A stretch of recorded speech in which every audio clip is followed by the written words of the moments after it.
Give me one chance. Not to be your husband again, but to be our child's father.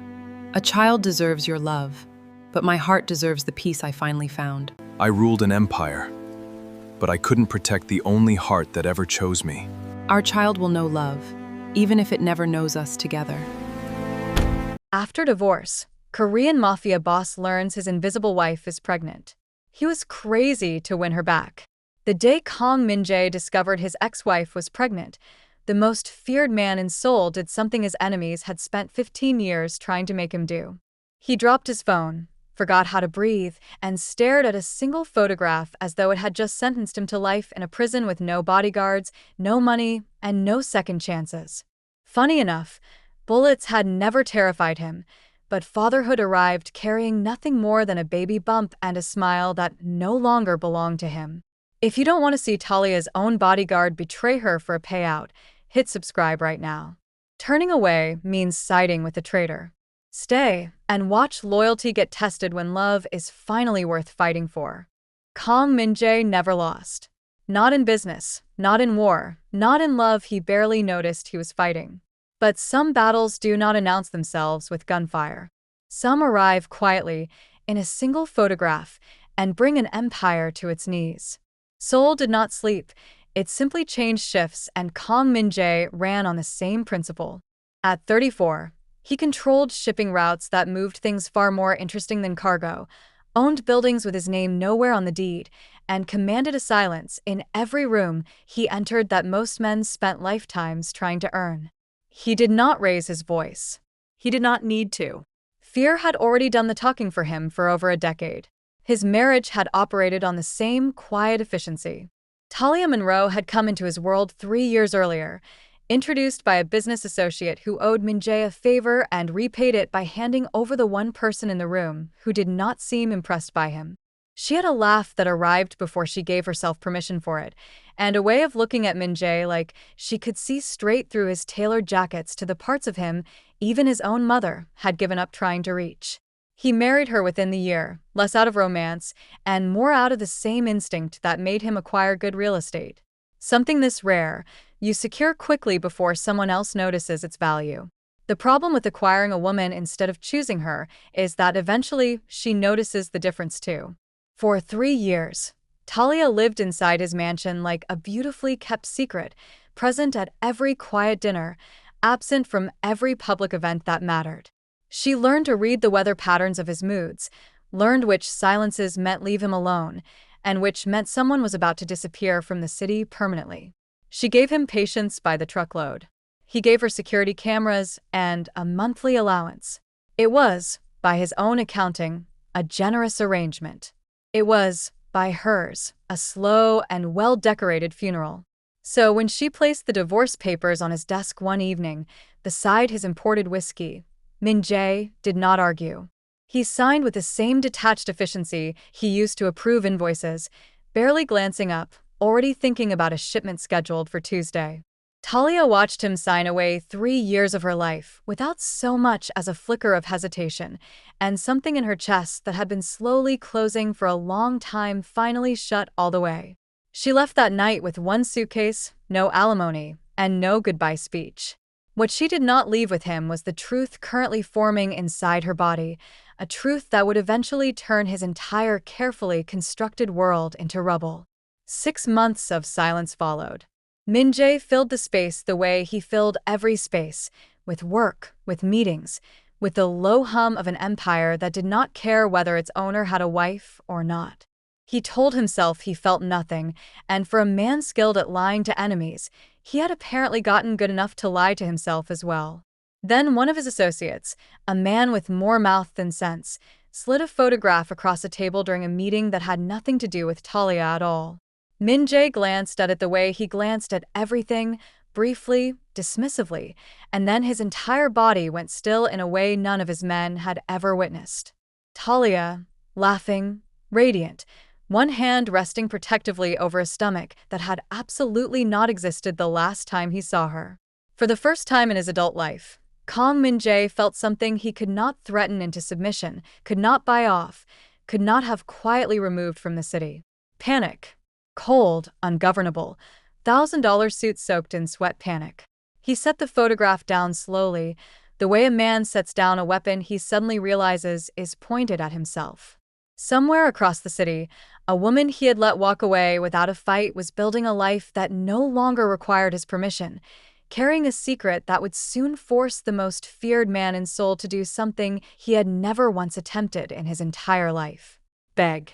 Talia Monroe had built her new life the way most people rebuild anything after a disaster, slowly, methodically, and with an aggressive amount of houseplants she absolutely did not have the schedule for.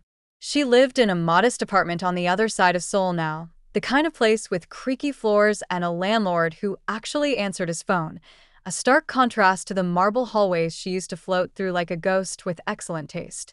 She worked at a small interior design firm, the kind of job Min-jae would have once called beneath her, forgetting conveniently that he had never once asked what she wanted to be beneath or above. Her co-workers knew her as sharp, funny, occasionally terrifyingly blunt, and fiercely private about her past. None of them knew her ex-husband's name carried enough weight to make grown men reconsider their life choices. She found out about the pregnancy on a Tuesday, sitting on her bathroom floor at 11 at night, staring at a plastic stick that had just rearranged her entire future without so much as a polite warning. Her first emotion was not joy, and it was not despair. It was something closer to exhausted amusement, the universe's cruel little punchline. Leave the man who barely noticed you existed and discover you are now permanently linked to him by someone who has not even developed fingernails yet. She decided that night, sitting on cold tile with her back against the tub, that she would raise this child the way she had learned to survive Min-jae's world. Quietly, carefully, and completely on her own terms. For 6 months, that plan worked beautifully. Then Min-jae showed up outside her building in the rain, wearing an expression she had never once seen on him during their entire marriage, something dangerously close to fear. She almost laughed. The great Kang Min-jae, a man who once had an entire warehouse of rival gang members surrender without a single shot fired, standing on a public sidewalk looking like a golden retriever who had just realized the front door was locked and it was starting to storm. "You cannot be here," she said through the intercom, arms crossed, absolutely refusing to feel anything close to sympathy. "I know," he answered, rain sliding down a jaw that used to make grown men reconsider entire business deals. "I am here anyway. That is not the flex you think it is. I am aware." She almost hung up. Almost. But there was something unfamiliar in his voice, an actual crack in the concrete, and against every ounce of self-preservation she owned, she buzzed him up. He stood in her small living room like a man visiting a foreign country without a map, clearly uncomfortable in a space that did not have marble floors or armed men stationed politely out of sight. His eyes moved to her stomach and stayed there far too long for someone who claimed to only be here to talk. "Is it mine?" he asked, and the question landed somewhere between insulting and heartbreaking. "Would you like a paternity test? Or would you like to just do basic math?" Talia replied, arms folded. "We were only apart for a week before the papers were signed, Min-jae. Unless you think I run some kind of speed dating operation." He had the decency to look embarrassed, which for a man who once negotiated hostage situations without blinking was practically a public breakdown. "I want to be involved," he said finally, and there it was, the sentence he had clearly rehearsed the entire drive over, probably somewhere between threatening a supplier and yelling at his driver for hitting a pothole. "You had 3 years to be involved in my life," Talia said, voice quiet but sharp as a blade. "You showed up for shipments and showed up for silence. You do not get to show up for this because it is finally interesting enough to hold your attention." The words hit harder than any bullet he had ever dodged. For a moment, neither of them spoke. Rain tapped against the window like an impatient audience waiting to see who would break first.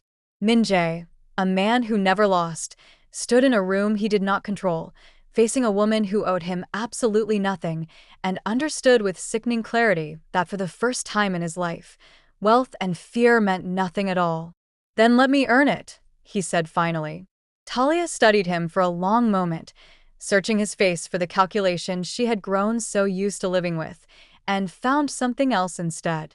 Something that almost looked like desperation. Earning things takes time, Min-jae, she said softly, opening the door for him to leave. Something tells me that is not exactly your specialty. Min-jae did not simply give up after being politely rejected on a rainy sidewalk. Giving up was not in his vocabulary, mostly because in his line of work, giving up usually meant someone ended up in a shipping container. He went home that night soaked, humiliated, and strangely alive in a way he had not felt in years. He sat in his enormous empty office, surrounded by awards for business achievements and absolutely no evidence that a woman had ever loved him inside those walls, and made a decision. If Talia Monroe would not let him buy his way back into her life, he would simply have to become the kind of man worth letting in. The problem was, Kang Min-jae had no idea how to do that. He knew how to negotiate hostile takeovers, how to read a room full of armed men and know exactly which one was lying, how to make grown adults sweat with a single raised eyebrow. He did not know how to apologize without sounding like he was closing a business deal, and his first 3 attempts proved exactly that. Attempt 1 involved flowers, an obscene amount of them, delivered to her office in a truck large enough to be mistaken for a small parade. Talia sent them back with a note that read, "Flowers do not raise children, and neither do you currently know how to." Attempt 2 involved lawyers, because apparently even Min-jae's romantic gestures came with legal representation. He sent an apology letter drafted by his top attorney, polished, articulate, and utterly soulless. Talia read exactly the first line before folding it into a paper airplane and launching it directly into her office trash can. Attempt 3 was the one that finally cracked something open. No lawyers. No middlemen. Just Min-jae, standing outside her building again, this time holding a single container of the noodle soup from the tiny restaurant near her old apartment, the one she used to crave at midnight during their marriage while he was too busy reviewing contracts to notice she was hungry. "You remembered," she said, opening the door with visible suspicion, as though he might have hidden a business proposal inside the soup. "I remember everything," he said quietly. "I was simply too arrogant to act on any of it." She let him in that time, though strictly, as she informed him, for the soup and absolutely nothing else. Over the following weeks, something unexpected began to happen. Min-jae started showing up not with gifts, but with time, an asset far more foreign to him than money had ever been. He sat through her prenatal appointments in the waiting room, awkward and overdressed among expectant fathers in hoodies, looking like a mafia boss who had wandered into the wrong building and decided to stay out of sheer stubbornness. He learned the names of her coworkers. He learned, embarrassingly late in life, how to listen without immediately trying to fix or purchase a solution. It was slow. It was humiliating. It was, according to Talia, occasionally hilarious, watching a man who once terrified an entire underworld panic over whether a nursery should be painted yellow or green. But somewhere in the city, far from soup deliveries and paint samples, a different kind of attention had started circling. Word had reached certain corners of Min-jae's organization that the boss had an heir on the way, and in his world, that was not sentimental news. It was strategic information, the kind men with knives for hearts collected the way other people collected stamps. A pregnant ex-wife was not simply a personal complication. She was leverage, a pressure point, a weakness finally visible on a man who had spent his entire career appearing to have none. Somewhere in a private meeting room, far removed from soup deliveries and nursery paint colors, a small group of men Min-jae trusted completely began quietly discussing just how valuable that weakness might become. If you have ever watched someone finally start doing the right thing, only for the people around them to see it as an opportunity instead of a change worth respecting, you already understand exactly what kind of storm was forming.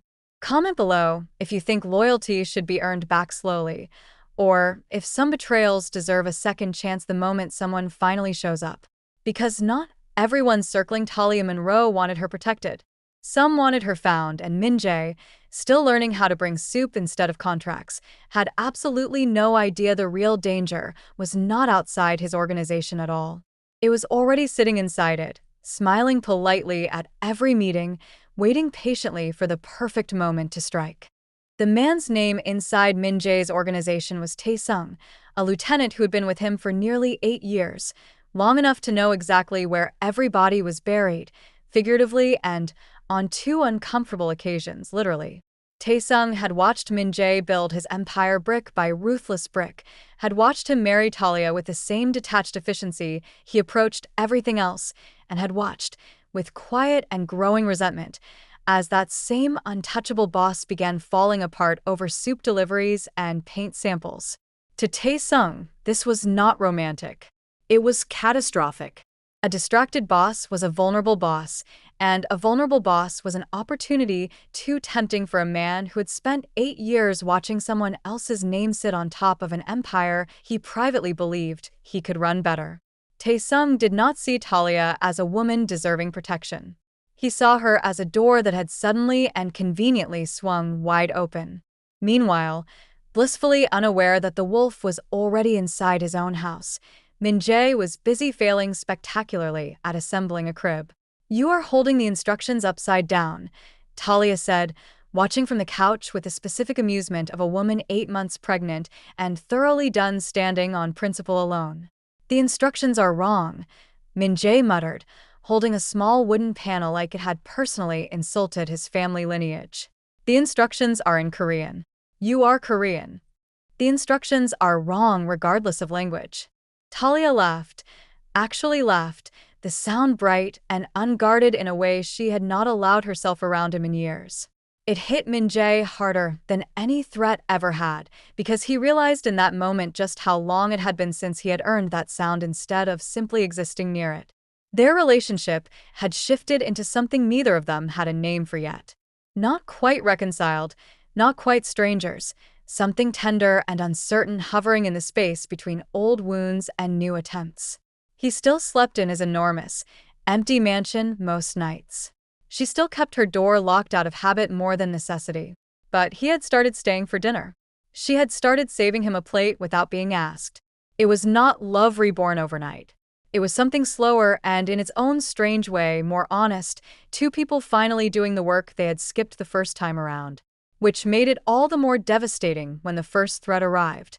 It came disguised as a delivery, a bouquet of white lilies left outside Talia's apartment door with no card, no name, nothing except a single photograph tucked among the stems. A photograph of Talia at her prenatal appointment, taken from across the street, clearly without her knowledge.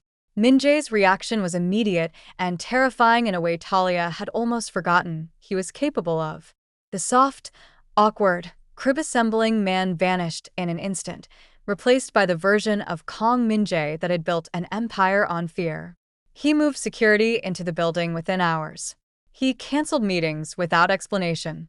He personally reviewed every camera feed within a 3-block radius, jaw tight, eyes cold in a way that reminded Talia uncomfortably of exactly who she had married in the first place. Who would do this? She asked quietly that night, unable to shake the image of someone watching her without her knowledge, cataloging her routine like she was a target instead of a person. "I do not know yet," Min-jae said, and for the first time since the divorce, his voice carried a weight that had nothing to do with pride and everything to do with fear, real fear, the kind that comes from realizing the people you trust most might be the ones circling closest. He began quietly investigating, pulling threads within his own organization with the same precision he once used to identify enemies from rival gangs.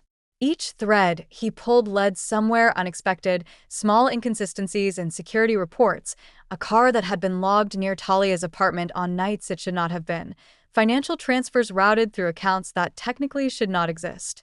All of it, slowly and sickeningly, pointed toward someone deep inside his own circle. Taesung, watching Min-jae's growing paranoia with practiced calm, played his role perfectly, offering reassurance in meetings, suggesting additional security measures, with just enough conviction to appear helpful while quietly redirecting Min-jae's suspicion toward outside rivals instead. It was, admittedly, a masterclass in betrayal, patient, calculated, and entirely unnoticed by the one man in the room trained to notice everything. Talia, however, noticed something else entirely. A small detail Min-jae had missed in his fury, a detail only someone watching from the outside, without 8 years of loyalty clouding her judgment, would catch. The car in the security footage, the one logged near her apartment on nights it should not have been, belonged to a vehicle registered under a shell company Min-jae himself had helped Taesung set up years earlier, back when trust was simply assumed and never questioned. She said nothing yet, turning the detail over carefully in her mind, unwilling to accuse a man Min-jae trusted completely without absolute certainty. But the seed had been planted, and Talia Monroe, once dismissed as quiet and invisible, had spent 3 years inside that world learning far more than anyone ever gave her credit for. If you think the real villains are rarely the ones circling from the outside, but the ones smiling politely from within, drop a comment below, because betrayal from someone you trained yourself never hits quite the same as betrayal from a stranger. Somewhere across the city, unaware that the woman he had underestimated was now quietly building the very case that would expose him, Taesung smiled through another meeting, patient, confident, and completely unaware that the invisible wife he dismissed as harmless had just become the sharpest threat in the entire room. Talia decided not to say anything to Min-jae yet, not out of fear, but out of strategy, a skill she had quietly perfected over 3 years of learning to survive in his world without ever being handed a seat at the table. If Taesung truly was behind the surveillance, accusing him without proof would only give him time to cover his tracks, and possibly enough warning to escalate from watching to something far more dangerous. Instead, she did what she did best. She observed. She started noticing small things she had overlooked before, the way Taesung's eyes lingered a fraction too long whenever Min-jae mentioned security details, the way he always seemed to know information before it was officially shared with him, the way his concern for her safety felt performative, rehearsed, like a man reciting lines he had practiced in a mirror. She brought her suspicions to Min-jae carefully, laying out the shell company connection with the same calm precision she once used to manage his impossible moods. Min-jae listened in silence, jaw tightening with every word, the color slowly draining from an expression that had spent years perfecting the art of giving nothing away. 8 years, he said quietly, more to himself than to her. I trusted him with everything. You trusted him because he never gave you a reason not to, Talia said gently. Until now. Min-jae did not explode the way she half expected him to. Instead, something colder and far more calculated settled over him, the version of calm Min-jae that had built an empire not through rage, but through patience. If Taesung wanted to play a long game, Min-jae would simply have to play a longer one. He began feeding false information through carefully controlled channels, small details about Talia's location and schedule that only someone with inside access could have received. If Taesung acted on false intelligence, it would confirm everything without a single accusation needing to be spoken aloud. The trap worked faster than either of them expected. 3 nights later, a car appeared outside a location Min-jae had deliberately leaked as Talia's temporary safe house, though she was, in reality, safely across the city under different protection entirely. Min-jae's men watched from a distance as 2 armed figures approached the empty apartment, confirming without any remaining doubt that the threat was real, organized, and originating from inside his own trusted circle. When Taesung arrived at his next scheduled meeting with Min-jae, wearing his usual practiced calm, he had no idea he was walking into a room already filled with proof of his betrayal. You look tired, Min-jae said pleasantly, gesturing for him to sit. Long week, Taesung replied smoothly. Security concerns everywhere, as you know. Yes, Min-jae said. I do know. In fact, I know quite a bit more than I did a week ago. The temperature in the room shifted instantly. Taesung's smile did not falter, but something behind his eyes did, a flicker of calculation, the split-second recognition of a man realizing the ground beneath him had quietly disappeared. I am not sure what you mean, Taesung said carefully. The shell company, Min-jae said simply. The car. The men who visited an empty apartment 3 nights ago, looking for a pregnant woman who was never actually there. Silence stretched between them, thick and dangerous, the kind of silence Min-jae himself had built an entire career mastering.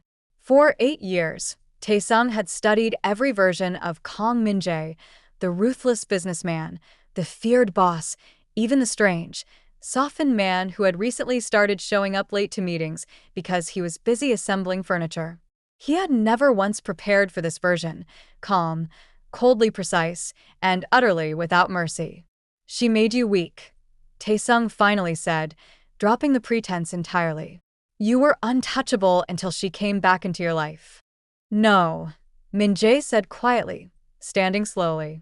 "I was empty until she came back into my life. There is a difference you clearly never learned.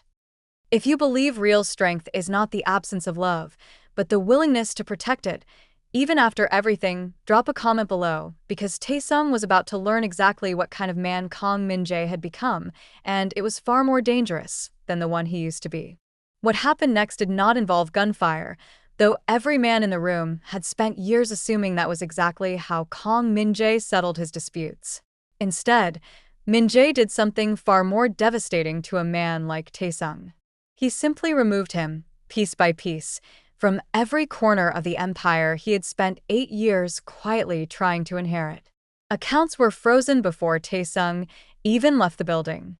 Loyalties, it turned out, were far thinner than 8 years of shared history suggested, and by the time Taesung reached his car, 3 of his own men had already switched allegiance back to Min-jae, unwilling to go down for a betrayal they had barely been paid enough to risk their lives over. "You will regret this," Taesung said, backed against his car by men who, 20 minutes earlier, had answered to him. "I regret many things," Min-jae replied calmly.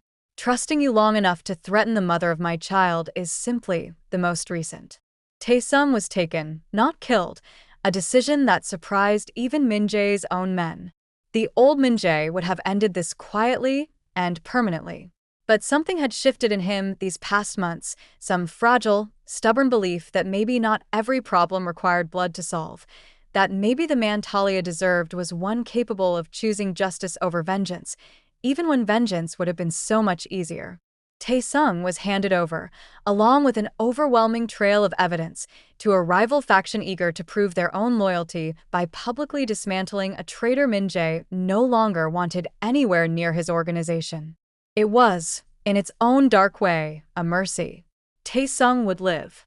He would simply never again hold power over anyone who trusted him. When Min-jae finally returned to Talia's apartment that night, exhausted in a way that had nothing to do with physical exertion, she opened the door before he even knocked, as though she had been standing there waiting the entire evening. "Is it over?" she asked quietly. "It is over," he confirmed. She studied his face for a long moment, searching for the coldness she used to see there, the detached efficiency that once made her feel like an asset instead of a wife. She did not find it. What she found instead was a man standing in her doorway, utterly drained, utterly human, looking at her like she was the only stable thing left in a world that had spent the past week trying to collapse around them both.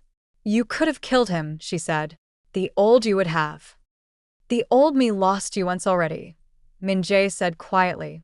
"I am done being that man." Talia did not respond right away.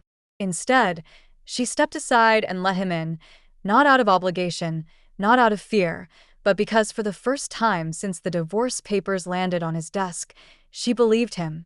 The following weeks passed with a strange, fragile peace neither of them fully trusted yet. Min-jae restructured his organization from the ground up, removing men whose loyalty he could no longer verify, replacing fear-based leadership with something closer to respect, though admittedly, respect was still a language he was learning to speak fluently. He continued showing up for appointments. He continued failing spectacularly at assembling furniture. He continued, slowly and without fanfare, becoming the man Talia had always secretly hoped existed somewhere beneath the expensive suits and colder silences. Then, 3 weeks before her due date, Talia went into labor at 2 in the morning, and Kang Min-jae, a man who had once negotiated hostile business takeovers without breaking a sweat, nearly drove them into a parked car twice trying to reach the hospital. "You are supposed to be calm," Talia gritted out between contractions, gripping the car door hard enough to leave marks. "I am extremely calm," Min-jae said, voice several octaves higher than usual, running a red light with the panic of a man who had clearly never once considered that hospitals could be this far away. Despite his driving, they made it in time, and hours later, in a small hospital room lit by early morning light, Kang Min-jae held his daughter for the first time, a tiny, furious bundle who apparently inherited her mother's exact glare of unimpressed judgment. "She already hates me," he said quietly, staring down at her in wonder. "She does not hate you," Talia said, exhausted but smiling. "She is simply deciding whether you are worth the trouble. Welcome to the club." If you believe real change is proven not by grand declarations, but by quiet, consistent choices made long after the crisis has passed, drop a comment below, because Kang Min-jae was no longer the man who signed away his family without looking up. He was finally the man who showed up, imperfect, humbled, and completely unwilling to lose either of them again. 6 months after their daughter was born, Kang Min-jae did something he had never once done in his entire adult life. He proposed properly. Not with a signed document slid across a desk. Not with a lawyer standing nearby to notarize the moment. He did it on the small balcony of Talia's apartment, the one with the creaky floors and the aggressive number of houseplants, holding their daughter in one arm and a ring in the other hand, looking more nervous than he had during every hostile business negotiation of his entire career combined. "I already married you once," Talia said, arms crossed, though the smile tugging at her mouth betrayed her attempt at composure. "Badly, I might add." "I know," Min-jae said. "I would like to try again. Properly this time. As a man who shows up, not one who simply expects you to." "That is a low bar you are clearing," she said, though her eyes were already glassy. "I intend to keep clearing it," he replied. "Every day, for as long as you let me." She said yes, obviously, because this was, after all, her story too, and some women deserve an ending that finally matches everything they endured to get there. Their wedding was small, quiet, nothing like the calculated business merger their first marriage had resembled. It was held in her favorite restaurant, the one that made the noodle soup she had craved during their divorce, surrounded by people who actually knew her, actually loved her, actually asked how her day was, and meant it. Min-jae restructured his entire organization in the months that followed, stepping back from the more dangerous corners of his business with a deliberateness that surprised even himself. He did not walk away from power entirely. Some habits, admittedly, die harder than others, but he built something steadier, something that no longer required fear to hold it together. Loyalty, he had learned the hard way, meant far more when it was earned rather than commanded. Taesung's betrayal became, oddly enough, the turning point that saved him, a brutal, necessary lesson that taught Min-jae the difference between being feared and being trusted, between owning people and being chosen by them. As for Talia, she never went back to being invisible. She kept her job at the design firm, promoted twice over within the year, and eventually opened her own small studio, one Min-jae funded quietly and without a single string attached, learning finally that love without conditions was worth infinitely more than love with a price tag. Their daughter grew quickly, inheriting her mother's sharp wit and her father's unfortunate tendency to stare people into silence when she did not get her way. Min-jae, the same man once feared across an entire criminal underworld, spent his weekends being ruthlessly bossed around by a toddler who had absolutely no idea who he used to be and, frankly, wanted it no other way. Late one evening, nearly 2 years after the divorce papers first landed on his desk without so much as a second glance, Min-jae stood in the doorway of their daughter's nursery, watching Talia hum softly while rocking her to sleep. The room was painted a soft, warm yellow, the color they had once argued over for nearly an hour, back when arguing over paint felt like the safest, most ordinary problem in the world. He thought back to the man he used to be, the one who mistook control for love and silence for peace, the one who signed away the best thing in his life, without even looking up from his desk. That man had lost everything the moment he stopped paying attention. This version of him, standing quietly in a nursery doorway instead of a boardroom, understood finally that real power had never been about being feared. It had always been about being worth staying for. "You are staring again," Talia whispered, not turning around, though the smile in her voice was unmistakable. "I intend to keep doing that for the rest of my life," Min-jae said quietly. "Good," she replied. "Someone has to make up for the years you spent not noticing anything at all." He crossed the room, wrapped his arms around them both, and for the first time in his life, Kang Min-jae understood exactly what he had almost thrown away, and exactly how grateful he was that a woman he once overlooked had given him the rarest gift of all. A second chance he never deserved, but never once wasted again. The end. Want me to draft the video description and hashtags next, or move straight into the next story?